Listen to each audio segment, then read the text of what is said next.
So what's up guys, mga nga ulit. For today's video, meron tayong re-react na video kung paano yung pag-unbox na ginawa niya. Bali ang gagawin ko ngayon guys, isituro ko sa inyo paano yung tamang pag-unbox, pag-handle ng TV para hindi siya mabasag or masira. Kasi ito yung magiging problema ng mga customers pag umuwi ng bahay, yung tamang handling ng TV tsaka yung pag-unbox. Ito nagkakaproblema na babasag yung TV. So ngayon guys, para may iwasan natin yung magkakaroon ng problema ng TV, situro ko sa yung tamang pag-handle tsaka pag-unbox.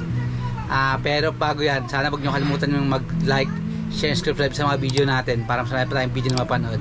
Alright.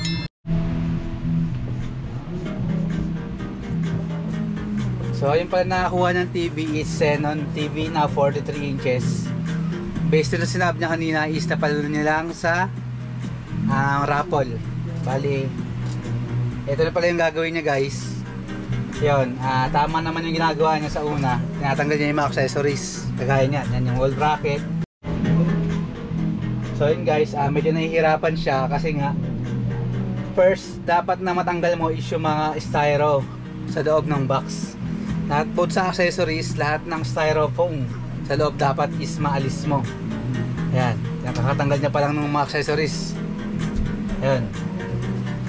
Hinihila niya yung TV dyan, hindi niya mahila-hila, katanggawin niya. Tapos yung paghawak niya sa TV, lagi natin iwasan na mahawakan yung pinaka-screen natin dito. Ayan dyan, nakikita niya nahihirapan siya.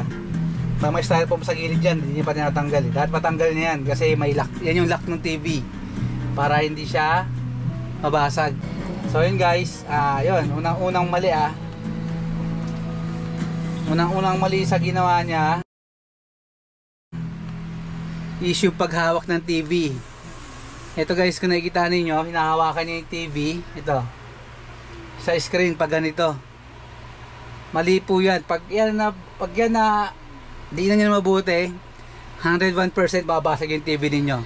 Ang laging paghawak ng TV, yung paghugot lagi is dito ang hawak sa bezel, sa gilid lang.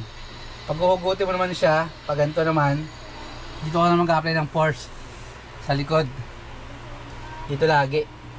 Tapos yung tamang pag-handle ng TV Pag hindi nyo kaya, magtawag kayo. Nangyari ito. Dapat dalawa kayo. Kung kaya 43 inches yun, dapat dalawa kayo. Hindi ka tamang paghawak ng TV. So yan guys, kinakabit niya na yung mga tornilyo ng TV niya. Bale, tama yung ginagawa niya. Ating ko wall bracket din Lalagyan sa wall para mas maganda, mas space saver. Ito yung mga screws para doon. Ito yung screw. Tapos yung Torx para sa pader. Ito yun. Ayan. Bale guys, naikabit niya na yung wall bracket sa likod. Yan yung mga Torx niya. Saka yung mga screws. Mas siya kinakabit na bagay dyan yung parang ito. Hindi yan para dyan hindi yan dyan. Inalagay yun sa may baba ng TV. Kasi isa lang yung bakal ng bracket niya Isa lang yung bakal. So dinidikit yan dito sa ilalim. Yan, tatanggalin yung pandikit. Ang purpose kasi di ba nakagayan yung bakal, yung TV. Pagka wala yung foam na yun, nakagalan yung TV. Kaya nakabit siya, nakaganon. Yan. Nailagay niya na yung ayos yung TV sa wall nila. Bali yun guys, yun nga yung ginawa niya. Mali talaga yung paghawak ng TV, dito mahahawakan. Tapos mag-apply ka ng force dito sa LCD, mali po yun. Bali lagi ang hawak ng TV is dito. Dito po yun. Tapos, di ba meron sa pagka binubuksan natin yung TV, may box po yun. Sa gilid may hawakan nun. Meron po kasi doon na papel. Yung karton, di ba, ito yung butas sa gilid. Yung gumaganap na karton, ilabas po yun para yung mga styro, madali mo siyang ugutin.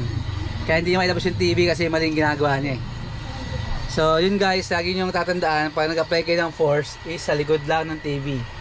Laging ganito ang hawak. Kung yung hawakan to pinaka-screen niya. Kasi pagka na-chambahan kayo, basag talaga. Unang-una, void yung warranty mo.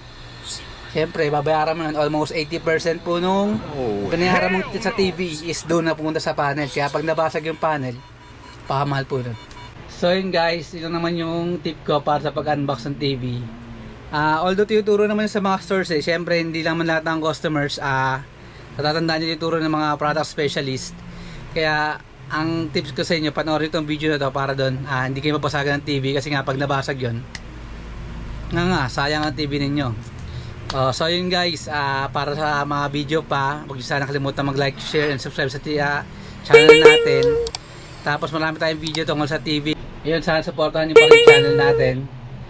Sana huwag niyo kalimutan mag-like, share, and subscribe.